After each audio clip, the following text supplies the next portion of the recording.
So yeah, spoiler alert, according to the title. I have autism, I'm autistic, subscribe!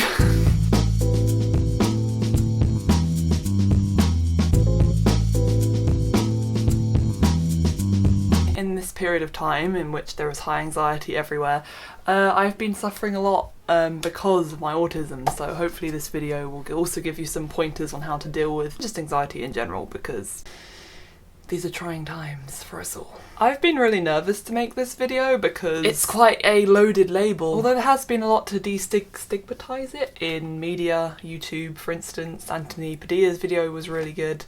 I'm gonna link any resources in the description, by the way, if you're interested. So I'm here to be like, hey, you can have a YouTube channel? I don't know. And if I'm being honest, for many years after I was diagnosed, which I will go into, because I'm gonna try and do this chronologically and tell a bit of a story, a bit of a ramble, as it were, I was in denial and didn't want to admit that I had autism, and some days I was like, I don't have it, this was a misdiagnosis, and then other days I'd be like, damn, I'm really feeling like I'm autistic today. And I guess that's normal with any label or diagnosis. I just thought I would come clean and tell my story, and hopefully it can help others. I'm really excited to do maybe more autism related content and blah blah blah. So I'll do my chronological story now.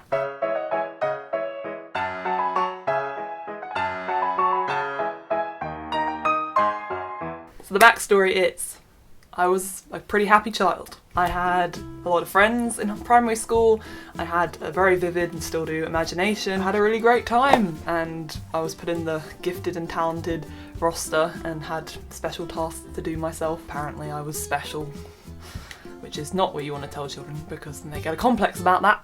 And for all intents and purposes I was pretty happy. Apparently my mum, who I want to do an interview with on this channel, that's going to be really exciting. I love talking to my mum. She said that one of the teachers suspected something was a bit off when I was like 5 or 6. Oh, your child is a bit strange or something, which is not PC at all. And my mum was like, well, that's rude. My mum's job actually involves working with special needs children, so more classically autistic cases. So maybe she knew from the start. She said before that she kind of had an inkling when I was younger. Didn't really come through properly until I reached about 10 years old. I developed a very obsessive fear of death. I couldn't stop thinking about the fact that when you die, you just cease to exist. Like, your brain is just not there. Obviously, you're not thinking, you're just decaying. Like, what was the point? It was very nihilistic. I'm trying to make light of it now, but at the time, that was probably one of the worst periods of my life, easily. I had extreme depression, lethargy, couldn't do anything, couldn't stop thinking about death. It was literally my every waking moment, it was about death in my head. I ended up going to CAMS, which I don't know still exists. They were like a psychologist's place for children and young adults, and I was assigned a psychologist called Margaret. I don't know if she's still around. She's not that old. I don't know why I said that. Diagnosed me with OCD at that point. So I had very obsessional thoughts, particularly about death, but in general about all kinds of things, like germs as well as being a big one. I couldn't sleep well either. I still can't, to be honest. But these repeating thoughts wouldn't go away. So I learned some strategies on how to deal with these things, which I hopefully will do a series of videos about, because I want to do more mental health related videos. They involved kind of judging yourself on the thermometer, being like, oh, I'm really anxious, to like, when you're not anxious. Seeing that your panic does eventually go down because your body can't sustain the feeling of panic for very long. Then we reach the part of every child's, teenager's life that they hate, even if they said they don't hate it. It's high school.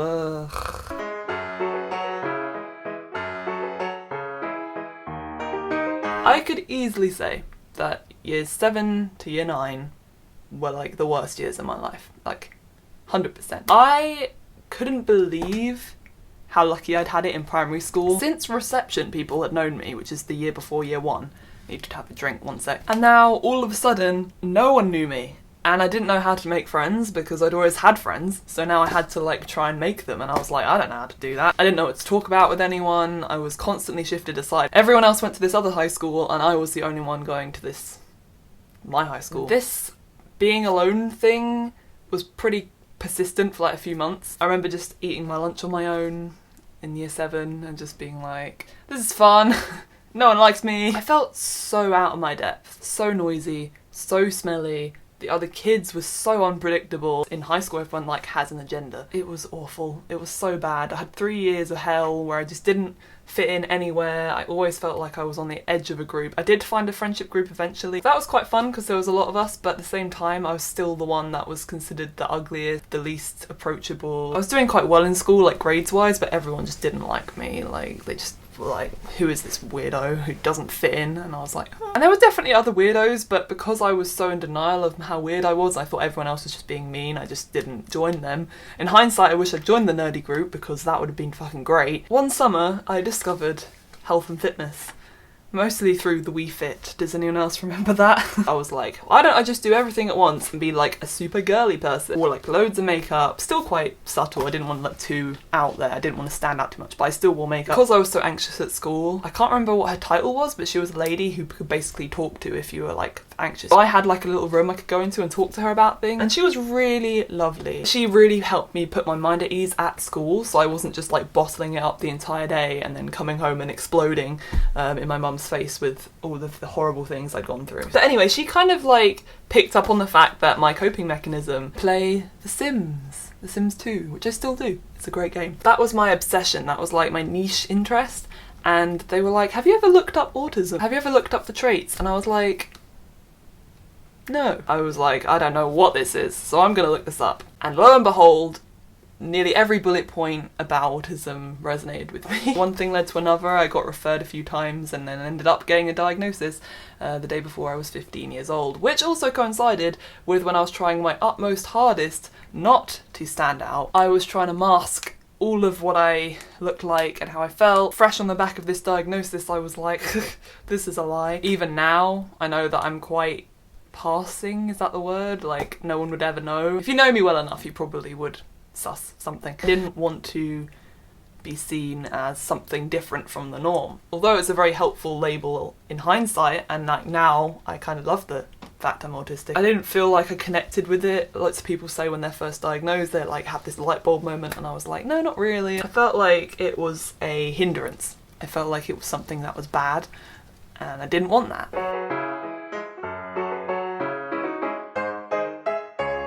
I'm now going to go through the criteria that, oh my god, it's hailing. Interestingly, the second result that came up was autism in girls, which is a whole thing. Autism in girls tends to be milder than autism in boys. Common signs of autism in adults include finding it hard to understand what others are thinking or feeling. Definitely, I never understand what other people want. I have to literally ask them, what do you want? And then I get it. Because usually I just assume and then it ends up being the wrong assumption. Getting very anxious about social situations, that's a given.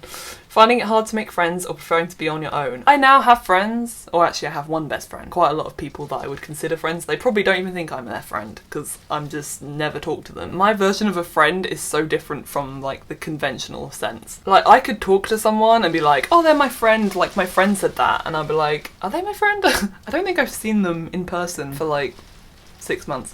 Seeming blunt, rude, or not interested in others without meaning to. I wouldn't say I'm rude or blunt. I say what I mean now, but when I was younger I definitely didn't do that. Finding it hard to say how you feel, yep. Taking things very literally, for example, you may not understand sarcasm or phrases like break a leg. So sarcasm's a weird one for me. I kind of get it, but it has to be really obvious. At the end of a joke or something, I'm like, oh yeah, that makes sense, that's funny. And like, I do find sarcasm really funny, but there has to be like a lot of context around it to define it as sarcasm. Because I've got like an interest in words, like I love words, I never really got tripped up by phrases like break a leg because I kind of knew what that meant. That isn't to say that I didn't often question why they existed as phrases, because they are weird phrases. Having the same routine every day and getting very anxious if it changes. Boy, oh boy. Right now, with the whole COVID-19 thing going on, I have completely lost my routine. I can't go to the gym because they're closed. My work hours have completely changed. I can't exercise as much. I can still run and like do some at-home workouts, but exercise is such an amazing treatment tool for me. Routine is my favourite thing ever. Wake up, have breakfast, same breakfast every single day. Watch someone play The Sims 2, Pleasant Sims, she's amazing. This is when I'm at home, obviously. Maybe play a game in the evening and read a book, and that's it. And that's literally my day. And like, if I have that routine disrupted, which I know sounds like a very vague routine, say like, I don't know, I was on holiday and I had to like have my breakfast later and do something first, I would have like a massive meltdown. It would be like, why is this not in order? Every time I go on holiday, this is why I need to plan out what we do every day, because I'm just like, man alive, I can't deal with spontaneity at all. Unpredictability is the bane of my life, and everyone could do better to just not be so crazy. Other signs of autism. You may also have other signs like not understanding social rules, such as not talking over people. So I talk over people all the time because I have a comorbid condition, ADHD. If I've already guessed what you're going to say, I can just finish your sentence. That's bad, isn't it? Avoiding eye contact. Boy, this is the one thing that I think people that would meet me in real life might immediately think I was autistic. My eye contact is so bad. I can't listen and look at you at the same time. I don't know why that is. It's a thing. And when I do try and do it at the same time, it feels like I'm zoning out, which is a bit strange. Getting too close to other people or getting very upset if someone touches or gets too close to you. I don't really care if someone like gives me a big hug or something, but if someone lightly brushes me, man alive, I am like, go away. Definitely have some sensory issues there. Noticing small details, patterns, smells or sounds that others do not. I, as far as back as I remember, have been just fixated on really weird little things. Like, I remember when I was younger, I used to like trace the outside of a window with my finger, just like, and I didn't even realise I was doing it. I love particular smells, like the smell of books is like my favourite smell ever. It's also the OCD, but I get a lot of like repeating kind of obsessions and thoughts, and they're really, really hard to not concentrate on. Having a very keen interest in certain subjects or activities. I will talk your ear off about, like now, autism or astrology or The Sims. Those are like my main three really. And I just won't stop. I won't stop talking about it. Liking to plan things carefully before doing them. Well, I've already pretty much said that. Oh, interesting. Autism can sometimes be different in women and men.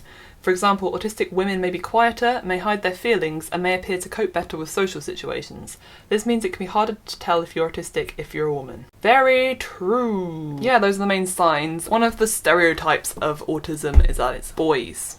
Right? Like, every TV show about autism seems to be about some, like, rigid, Sheldon-like character. It's just not accurate, particularly for girls. Like, we have a lot of nuance. Oh, interestingly, it says, girls are more likely to react to stress in ways that people may not notice immediately, such as self-harm. Luckily, I didn't self-harm, unless you count my extreme exercise addiction at one point, which is, a whole other story. Boys may be more likely to react to stress outwardly, for example, by becoming angry or misbehaving.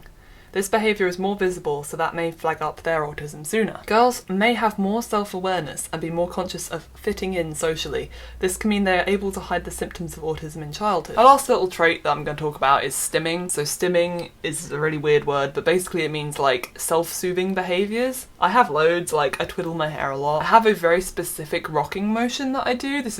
It sounds embarrassing, okay? But like when I'm on my own and I'm having a great time just imagining something or writing a book or something, I don't know, doing whatever I do, I end up rocking and like doing this, so I like push my hands into my face. I do it so unconsciously that I don't even realise I'm doing it. I remember like at one point I saw myself in a video doing it or something and I was just like, man, I do that? I didn't even realise. And I've had that from since I was a kid, and that's like very common, not that specific combination, but like doing something that's self-soothing is a really common sign of autism. It can be anything really. It can be tapping your foot, clapping, like that's the kind of stereotype, right? That kind of thing. Because I've got maybe a bit more self-awareness, I don't really do that in public. And that makes it really, really hard to function in public because they're self-soothing behaviours. They're things that are meant to make you calm down from the kind of overwhelmed senses you have. Well, I can do it in public, technically. I could just do it, it'd be fine.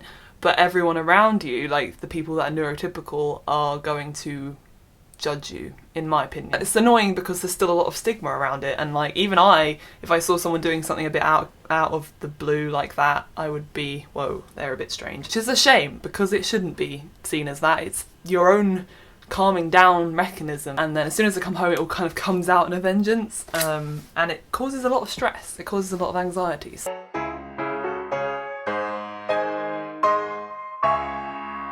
I think I touched on this earlier, but I'm going to do a little bit about coping strategies. One of the main turning points for me in my life was exercise. I just love it. It gives you an endorphin rush, it provides routine to your day, it makes your body happier, so you feel happier and healthier. It's just great. I love exercise so much, so I would always recommend that. Even if it's just a walk like a brisk walk. Definitely do your research about autism. I find the more I learn about it, the more interested I get in it. Definitely have some kind of support worker on hand at school, because I hated school. Having that one person at school can like really alleviate your stress, so when you get home you're not going to be having a massive go at your mum for no reason because you've like bottled up your entire horrible feelings all day. Don't be afraid to not blend in. Like, if you're lonely, it's a different story. Maybe you could find like a similar interest with other people. You're gonna look back and be like, why did I do that? Why did I suppress myself for so long? I'm now so aware that I'm a massive nerd. Like, I love computers and I love computer games, and I was in massive denial of that for so long because I wanted to blend in and be girly and like makeup, and like you can still like that stuff and still like games, but because I'm quite a rigid thinker, which is also another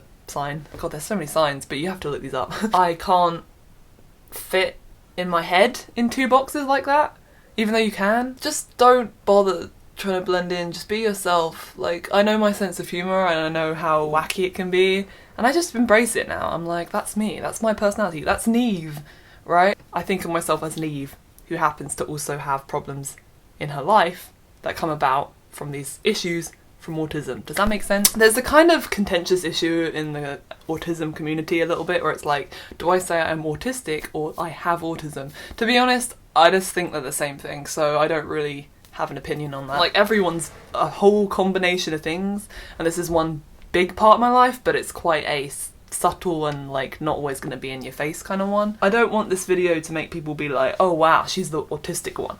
Like, that sucks. I'm still Neve, right? This is the reason I had trouble making this video for so long, because I was like, I don't want them to think I'm this one thing now, but you know, we're all different, we all have different traits, and this is just one of mine.